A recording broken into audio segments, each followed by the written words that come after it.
رہ گئی ہیں. شرع شریف میں تو ہے وہ ٹوپی والا برقع پہنا. اب تو عورتیں ٹوپی والے برقعے سے بھی بھاگتی ہیں. برقع تو بجا رہ گیا, اب تو جسم کے پورے کپڑے بھی نہیں رہے.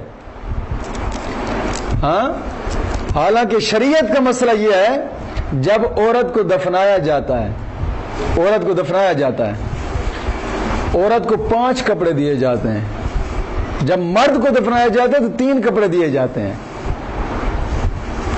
عورت کو دفنانے میں مٹی کے نیچے جا رہے اتنا پردہ دیا جا رہا ہے کہ 5 کپڑے. ہاں, اب تو زندہ ہے, اس کے جسم پر 5 کپڑے نہیں ہیں. آدھا سوٹ بھی نہیں بنتا جو کپڑے پہنے ہیں. حقیقت میں کئی مرتبہ ایسے ججمنٹ ہوا ہے. قمیض دے کے معلوم یار کسی بچے کی قمیض ہے یا کسی بچی کی قمیض ہے چھوٹی کی, تو جو اتنے تنگ اور اتنے چھوٹے کپڑے پہنے گی انہوں نے برقع کہاں پہننا ہے؟ برقعے سے تو ویسے الرجی ہوتی ہے. کیونکہ نبی کی شریعت کا مسئلہ ہے کہ جتنا زیادہ مرد اور عورتیں جتنے کھلے کپڑے اور جتنا کپڑے میں لپیٹتی جائیں گی اتنا ایمان زیادہ مضبوط ہوتا جائے گا اور حیا بڑھتی جائے گی. جتنا کپڑے تنگ پہنتے جائیں گے اور جناب علی کم پہنتے جائیں گے اتنا بے حیائی زیادہ ہوتی جائے گی. اب تو حالات ایسے ہو گئے, لڑکے سکولی لڑکے ہم نے دیکھے بالکل تنگ کپڑے اور چھوٹے کپڑے پہننا ان کا شوق ہوتا ہے. ہمارا جسم لوگ دیکھیں. لڑکیاں تو وہ ایسے کر رہی ہیں, تنگ سے تنگ کپڑے پہنے جا رہے ہیں. کیوں یار؟ نبی کی شریعت یاد نہیں ہے؟ مسلمان کا دے ہو تم, قبر میں نہیں جانا. اگر قبر میں تم سے سوال ہوا کہ تم نے پردہ نہیں کیا, کپڑے کیسے پہنے تو نبی کی شریعت کے مطابق پہنے تو کیا جواب دو گے؟ کوئی جواب ہے؟ زندگی تو 4 دن کی, یہ گزر جانی ہے. کہاں جائیں گے پھر تمہارے یہ حالات زندگی, اور کہاں جائے گی تمہاری یہ خوبصورتی, اور کہاں جائیں گے تمہارے یہ میک اپ؟ بزرگ فرماتے ہیں کہ عورت جتنی چھپی ہوئی ہوگی اتنی زیادہ خوبصورت بنے گی. کیونکہ ہمیشہ قیمتی چیز جو ہوتی ہے وہ چھپائی جاتی ہے. سونے کو دیکھیں, آج کے کوئی عجیب حالات بن گئے, لوگ سنیار سے سونا بنوا کر لاتے ہیں. چھوٹی سی ڈبی میں جناب علی کانٹے بنوائے, کوئی شے بنوائی, چھوٹی سی ڈبی میں جناب علی ڈال کر سنیار ان کو بند کر دیتا ہے, اور چھوٹی سی ڈبی کو پھر یہ شاپر کے اندر باندھ کر اوپر سے چھوٹا سا رومال باندھ کر یہ جیب کے اندر چھپا لیتے ہیں, اور جیب کو پھر جناب علی نیند کے نیچے دے دیتے ہیں سلوار کے اندر تاکہ پھنس جائے. اور پھر موٹر سائیکل پر گئے تو آخری گیئر, بالکل کہیں بریک نہیں لگاتے کوئی لوٹ نہ لے یار, کسی کو پتہ نہ چل جائے اس کے پاس سونا ہے. گھر گئے, گھر کا دروازہ بند کر دیا, حویلی کا اندر گئے, کمرے کا دروازہ بند کر دیا, بکسا بڑا کھولا, اس کے اندر چھوٹا بکسا کھولا, اس کے اندر پھر چھوٹا کھولا, چھوٹی سی صندوق رکھی, چھوٹی صندوق کے اندر وہ سونا رکھا, اس چھوٹی صندوق کو تالا لگایا, پھر اوپر بڑی صندوق اس کو تالا لگایا, پھر اس کے اوپر بڑی پیٹی اس کو تالا لگایا, پھر کمرے کو تالا لگایا. کوئی یار سونا اٹھا نہ لے یار, سونے کو اتنا زیادہ چھپایا جا رہا ہے. اور جس نے سونا پہننا ہے کیا وہ بازاروں میں رلنے کے قابل ہے؟ کیا وہ یونیورسٹی میں رلنے کے قابل ہے؟ کیا وہ سرعام ایسے بازاروں میں رلنے کے قابل ہے؟ جس کے بارے میں رب کا قرآن فرماتا ہے وَلَا يَضْرِبْنَ بِأَرْجُلِهِنَّ لِيُعْلَمَ مَا يُخْفِينَ مِنْ زِينَتِهِنَّ, کہ مسلمان کی بچی گھر کی 4 دیواری میں رہے, گیٹ بالکل بند ہے, 4 دیواری تار ہے, پھر بھی رب کا قرآن کہتا ہے اگر اس نے پاؤں میں پازیب پہنے ہوئے تو پیر زمین کے اوپر آہستہ رکھے. کیوں؟ پیر زمین کے اوپر آہستہ رکھے, گھر کے صحن میں ہے, 4 دیواری کے اندر بند ہے, گیٹ بند ہے, پیر زمین کے اوپر آہستہ رکھے. کیوں؟ سیانے کہندے نے دیواراں نو کن نے. ہو سکتا ہے کہ جناب علی پیر زمین کے اوپر زیادہ مارے گی اور پاؤں پازیبوں کی چھنکار دیوار تک جائے, اور دیوار کے باہر کو غیر مرد گزرتا اور ادھر پاؤں کی چھنکار غیر مرد کے کانوں میں جائے. رب یہ گوارا نہیں کر رہا کہ اس کے پازیبوں کی آواز غیر مرد کے کانوں میں جائے, رب گوارا نہیں کرتا. کیا وہ رب اجازت دے گا بازاروں میں جانے کی؟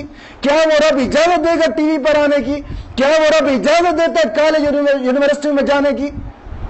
کہاں ان کی کہ برقع, اب کہاں برقع رہا ہے بابا؟ اب تو جتنا زیادہ ہو سکے، میرا خود کئی مرتبہ گزر ہوا ہے یہ جی سی یونیورسٹی فیصل آباد کے آگے ناڑ والا چوک سے، میں نے دیکھا ہے بال بالکل کھلے کھلے اور جناب لٹک رہے ہیں، کس کے پینٹ شرٹ پہنی ہوئی ہے لڑکیوں نے. کہاں گئی شرم و حیا؟ اور مر گئے وہ ماں باپ کے جو اتنی تربیت نہیں کر سکتے بیٹی کی کہ کس کو تو جسم دکھا رہی ہے. ہاں پہلے تو چلو لڑکے پہنتے تھے، اب لڑکیاں اس چیز میں آ گئی ہیں. کوئی شرم حیا والی بات بھی ہے؟ کیا منہ دکھائیں گے قبر کے اندر جب سوال ہوں گے؟ کیا منہ دکھائیں گے؟ یہ کیا کرتے؟ کیا شریعت کے ساتھ یہ وفا کر رہے ہیں؟ کیا نبی کے دین کے ساتھ یہ چل رہے ہیں؟ یہی کام تو ہوئے تو آج یہ حالات ایسے پڑے ہیں. کوئی کہتا ہے ہمارا نکاح نہیں ہوتا، کوئی کہتا ہے ہماری روزی میں برکت نہیں ہے، گھر میں تنگیاں ہیں، ہر وقت لڑائی جھگڑے ہیں، یہ ہو گیا وہ ہو گیا، گھر کو آگ لگے. کیسے نہ لگے یار؟ شریعت کو پشت کریں گے اور ان کے گھر بس جائیں گے؟ یہ ہو سکتا ہے؟ کبھی بھی نہیں ہو سکتا. جب تک دین شریعت کے اوپر چلیں گے نہیں، اس وقت تک کبھی بھی یہ سکون کی زندگی نہیں گزر سکتے. یہ میں چیلنج کر کے کہہ رہا ہوں، کبھی بھی سکون کی زندگی نہیں گزر سکتی. جب تک نبی کے دین کو پشت کرتے رہیں گے ایسے ذلیل اور خوار رسوا ہوتے جائیں گے. یہ کیا سمجھتے ہیں کہ انگریز کے پیچھے چل کر ہم سکون لے لیں گے؟ یہ کبھی بھی نہیں ہو سکتا. یہ بھول ہے ان کی. آئے دن جناب علی قرآن رلتا جا رہا ہے اور یہ کہتے ہیں ہم جناب علی ہمیں تو یہ جناب علی سکون ملے گا. ایسے سکون ملے گا؟ قرآن ہے تو قرآن کو پشت کی جا رہی ہے، سکون مل رہا ہے. صبح صبح بچے اٹھتے ہیں اور جاتے ہیں، اسلامیات کی کتاب بستوں میں ہوتی ہے اور بستہ جناب علی پشت کے پیچھے ہوتا ہے، بچہ جا رہا ہے. قرآن نہیں ہے اسلامیات کی کتاب، اور اسلامیات کی کتاب میں قرآن اور قرآن پشت کے پیچھے اور یہ جا رہا ہے. سکول میں کبھی ٹیچر نے نہیں سکھایا، نہ ہی کبھی استاد نے سکھایا کہ بیٹا جو پشت کے پیچھے تو رکھ کر آئے، یہ تو رب کا قرآن ہے. کبھی اس نے سوچا ہے؟ اور سکول میں دن سارا گزارا ہے، بستہ کہیں پڑھا اسلامیات کی کتاب کہیں پڑھی ہے، کچھ کیا پڑھا ہے، کہاں پڑھا ہے جناب علی؟ یہ اوپر سے گزرا ہے، نہ ہی وضو کیا اور نہ ہی وضو کر کے اس کو ہاتھ لگایا ہے. پھر کیا کہیں گے کہ سکون ملے گا؟ اور اسی حال میں پشت کے پیچھے رکھ کر گھر آ گئے ہیں. جب نبی اکرم صلی اللہ علیہ وسلم کا فرمان مبارک ہے کہ جب بھی لوگ قرآن کو پشت کریں گے مولا کریم ان کو اتنا ذلیل و رسوا کر دے گا دنیا میں کہ یہ پناہ مانگتے پھرتے ہوں گے، ان کو جگہ نہیں ملے گی چھپنے کی. ایسا رب تعالیٰ ان کو ذلیل و خوار کرے گا. کیا چاہتے ہیں کہ جناب علی دین کو پشت کر کے اور ہم جناب علی سکون کا سانس لے لیں گے؟ یہ کبھی بھی نہیں ہو سکتا. کوشش کریں دین کے مطابق چلیں اور دوسرے برقع سے بچا جائے. آنکھ مار جو برقع ہوتا ہے وہ برقع جو شریعت والا یہی پہنا جائے. اور شریعت والا یہ جو برقع ہے اس کے اوپر مسا بھی جائز نہیں ہے، مسا بھی جائز نہیں ہے. شرعی برقع ہے، شریعت کے مطابق ہے.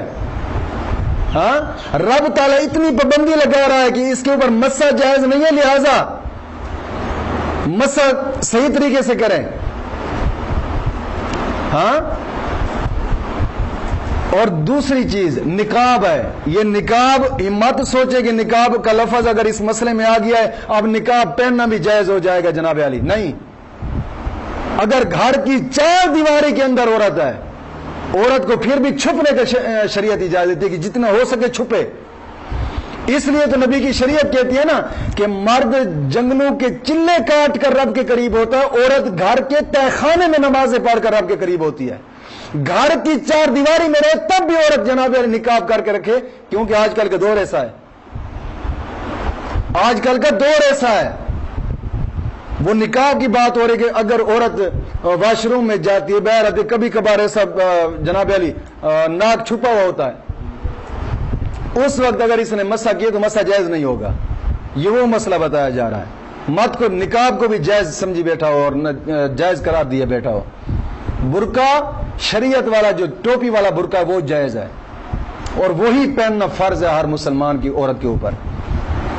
اسی طرح دستانے جو ہوتے ہیں، داستانوں پر بھی مسا جائز نہیں ہے. جو ہاتھ کے اوپر دستانے پہنے جاتے ہیں ان دستانوں کے اوپر بھی مسا جائز نہیں. کوئی لوگ جرابیں پہنے ہوئے ہوتے ہیں اور جرابوں کے اوپر مسے کر رہے ہوتے ہیں. میں نے خاص کر وہابی طبقہ ایسا دیکھا ہے. جرابوں کے اوپر مسا کیوں بھائی؟ جب جناب علی وہ موزے کے اوپر مسا جائز، جرابوں پر مسا جائز نہیں، ادھر سے تو قیاس کو تو مانتے نہیں ہو، ادھر پھر قیاس کر رہے ہو، شرم نہیں آتی؟ تو جو چمڑے کا موزہ ہے اس کی پشت پر مسا جائز ہے، جرابوں پر مسا بھی جائز نہیں ہے۔ یہ آخری مسئلہ تھا آج کے سبق کا۔ اللہ رب العزت دین متین کی سمجھ عطا فرمائے۔ پھر انشاءاللہ کل سبق پڑھیں گے مسا کن چیزوں سے ٹوٹتا ہے۔